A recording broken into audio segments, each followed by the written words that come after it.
Okay. Hi, Rahil. How are you? Hey Shubham, what's up? I'm good. How have you been? Perfect. Perfect. I think actually I've been in Jammu, so I've been good. But you are still out of Jammu. You're in Bangalore. I think that you have been managing things hopefully well because of the situation. Yep. Perfect. So, I mean, just to introduce Rahil to everyone who's listening to the video, we've been friends from I think fifth class or something like that, and the good part was we were in the same group. That's why we are connected a lot. So it's not that we were always, because the good friendship didn't start definitely from studies. Studies was always a part, and there was no one in my group who didn't study. They all studied, and they all did other things as well. So I mean, we have been kicked out of the class as well. Not that we haven't, but still somehow everyone was able to manage good grades. So that was a great part, and I'm thankful to be a part of this group always.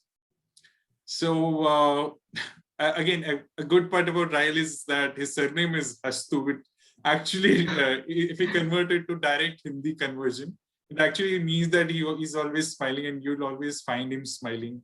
That's a good part. I think whoever is listening to the video should try to enact that thing, because it's really helpful. You should be happy every time. That's a good thing. So, I mean, I'll ask Rahil to introduce himself to the audience. Yeah. So you have been so humble on this video call, I suppose, because the last day when you called me to be a part of this video, you were not, you were nothing like this. So thanks a lot for keeping up with all the things you said. So for for the people who are listening to me, so I am Rahil. I did my bachelor's in computer and science from Bangalore. There is a university here called PES University. I had studied there since 2015. I was enrolled in the computer science course. Then after in the seventh semester actually, I got placed in GE Healthcare. So currently I am a software developer with GE Healthcare working on an embedded device. So that embedded device is actually an ECG device which takes ECGs of patients coming in and out of the hospitals. So in a high level overview, it is a device. You can consider that device as simple as a laptop if you don't know what an embedded device is, because to a general public in college, you usually don't know what embedded means. So you Uh-huh. can consider it something as a mobile phone or a laptop. Uh-huh. Yep. Perfect. Perfect. So I think I'll actually start my series of questions that I have. So the first one is Yeah, sure. basically, what recommendation would you give to someone who's in first year of his college, because he's trying to, so because definitely grades are important. We'll not say that grades are not, but other than maintaining good grades, so that he's able to reach the threshold to sit for placements. Other than that, Right. what recommendation would you like to give to students out there? So first of all, the people coming into the first year. In first year also there are two semesters. So I'll particularly talk about people coming into the first semester. Those people have actually just come out of their boards. They want to enjoy. They might have some things in mind regarding the college life they have to pursue. Something of that sort. Everything of that is great. Nothing to complain about that. Enjoy to the fullest. Do everything to the fullest. But once uh, you you have to balance everything actually. It can't be something like you enjoy every time, and when the main thing comes up, you try to complete that at the end moment. So I consider the recommendation that I will give is to uh, see what computer science is actually about. If you are pursuing that field, I will mainly focus my talk about the computer science, because I individually am a computer science student, and I love tech now. Initially, if I tell you, I was a person who was indulging towards mechanical engineering, and somehow I ended up in computer science. Now I will consider myself as a lover of this field. So my suggestion would be to put in your efforts, do as much as hard work as possible, try to maintain a group which is also as hardworking as you are, because you are in a age group which actually adheres to the people surrounding you. So you have to maintain that also, the friendship level, the group, the circle among you people in the college. So that is some recommendations that I can surely give. The Well, main today thing, is, yeah. yeah, the main thing which I want to focus is the group, the circle group. That should Mhm. be the main thing which you should focus on. Well, actually, today And is luckily Friendship Day. today is, yeah, I Friendship was Day, coming to yeah. that. Perfect. That's a very valid and good point. Very valid and good point. I'll definitely agree to that. I think next is what I would like to ask is because I know from my experience, I've seen people working on, let's say, n number of projects while they were in their college life. So Correct. I know people working on just 2 projects in whole 4 years of their life. I know people working on, let's say, 5 to 6 projects, which is also good. Hmm. But see, I mean, see, frankly, I think you would agree to the fact that I would be saying now is basically that it's not that all, let's say, 4 or 5 members in the group are equally involved while they're working in the group. Correct.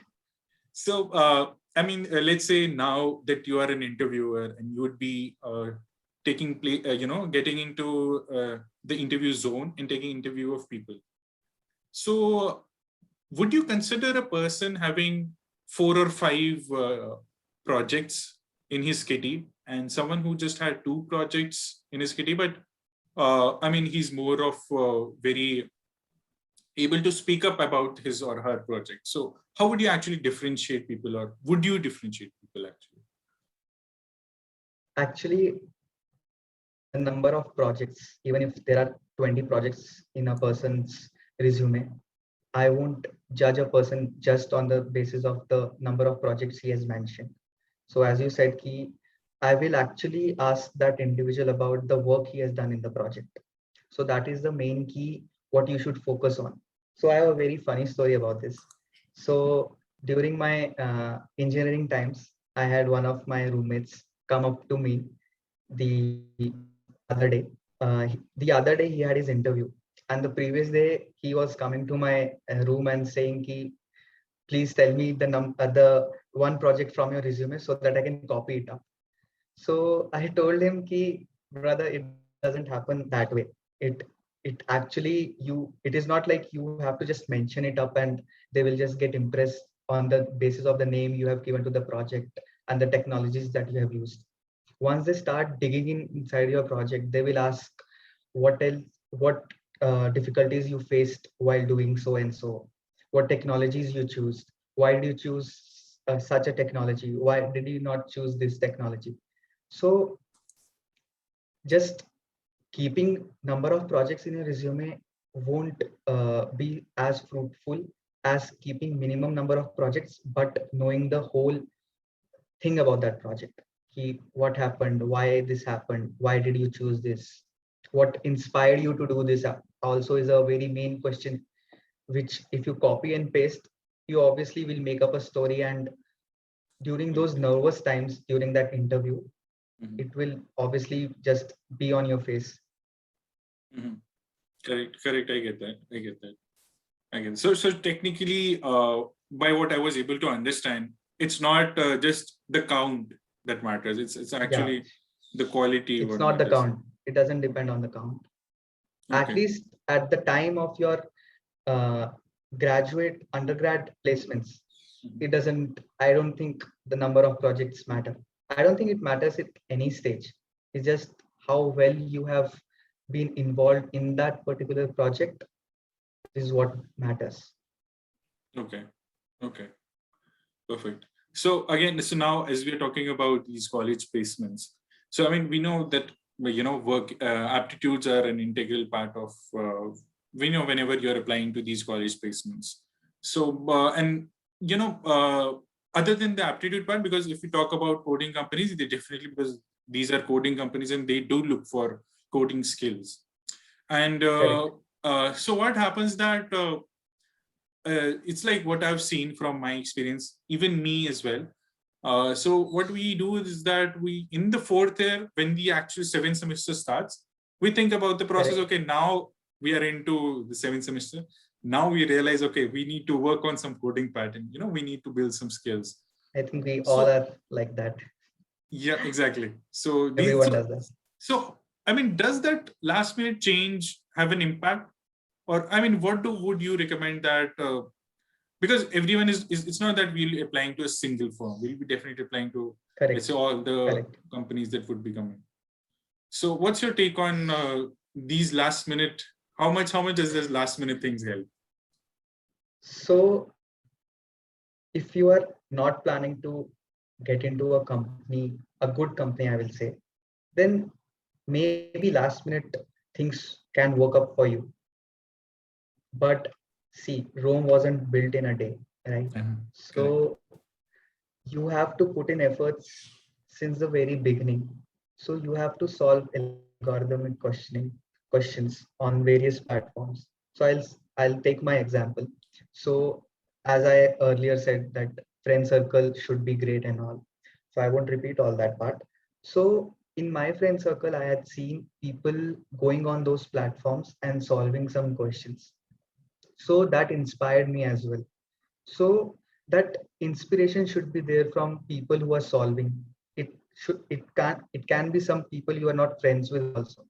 So you have to keep on practicing, go on those platforms which I can surely say are very, very informative and will obviously support you in all that is the platform called LeetCode.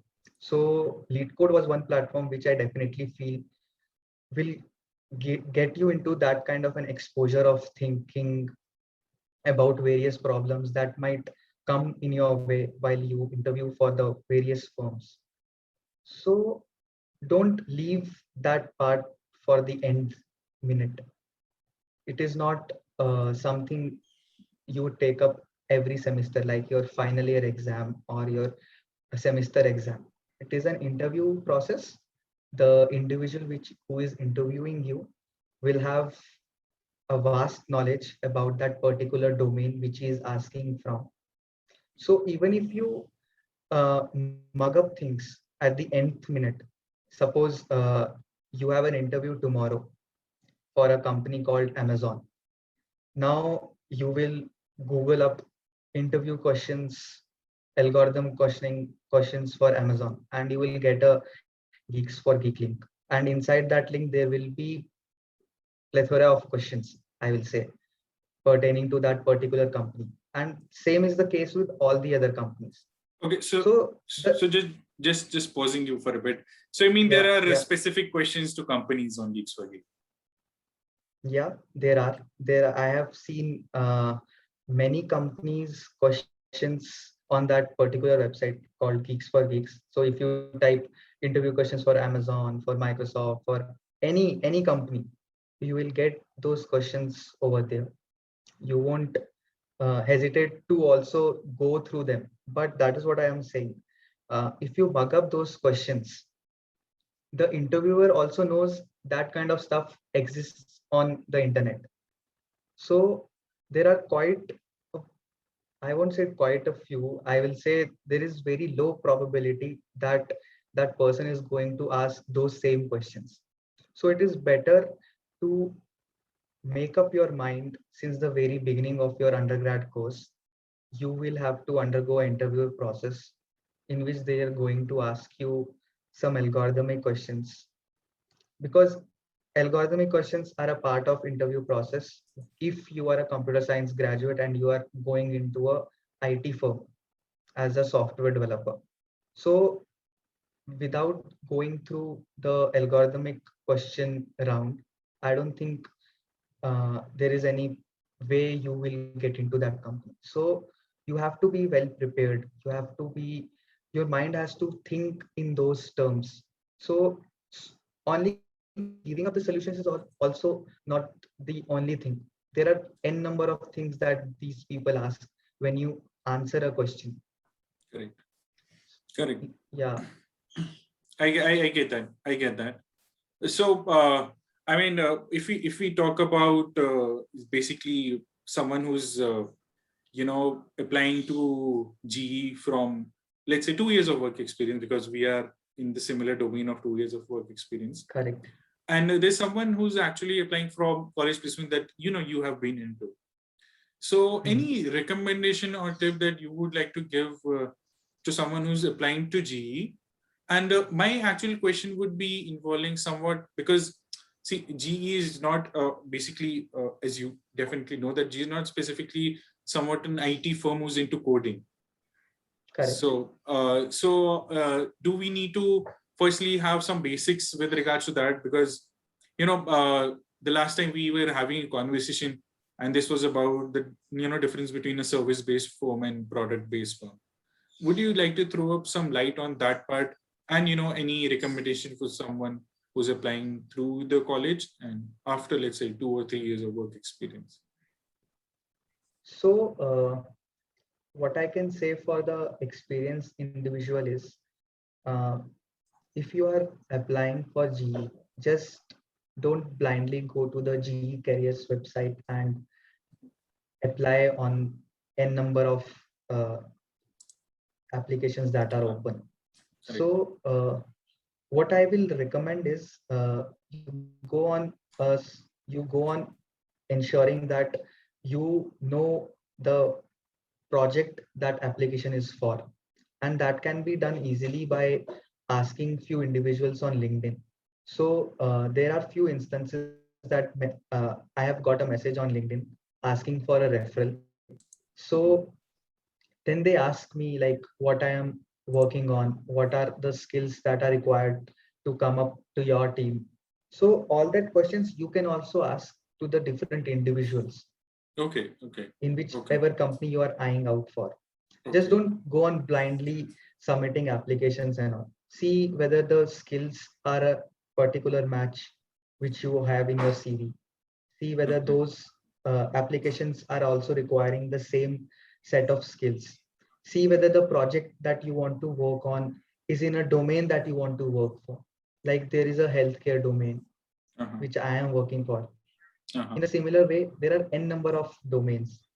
So it depends on preferences. Some people don't have a preference on the domain. Some people do have. But certainly I can say this, that people having 2 years of experience will have a thing towards a particular skill pertaining to a language. Correct. So they have to see all that and then they should apply. That is what I can say for a work experience professional. Yes. And for the person who is still in college, what I can recommend him is that people who are coming to interview you surely know that you have just touched all the basic things a computer science student is taught about in his course, like networking, like databases, like many other things. So when I had interviewed for G in my freshman year, in my third year, then they had asked me about databases. They had asked me a few questions about networking as well. And the main focus was still on the algorithmic part, but the other two things were also a part of a process. So if you don't answer that, there are slight chances that you might get rejected. So as a graduate, you should keep in undergrad, you should keep in mind that they are going to touch some things from all the subjects. So that is what I was saying previously also, that you can't leave everything to the nth minute. You have to start practicing, you have to start doing stuff since the very beginning stage. Correct. Yeah. Correct. I get that. So, I mean, mostly these were the questions that I had technically. But before just we end up, while I was, so would you like to just give a brief about your way of differentiating a product-based firm and service-based firm? Because definitely both involve developing APIs or coding and writing lots of Correct. codes as well.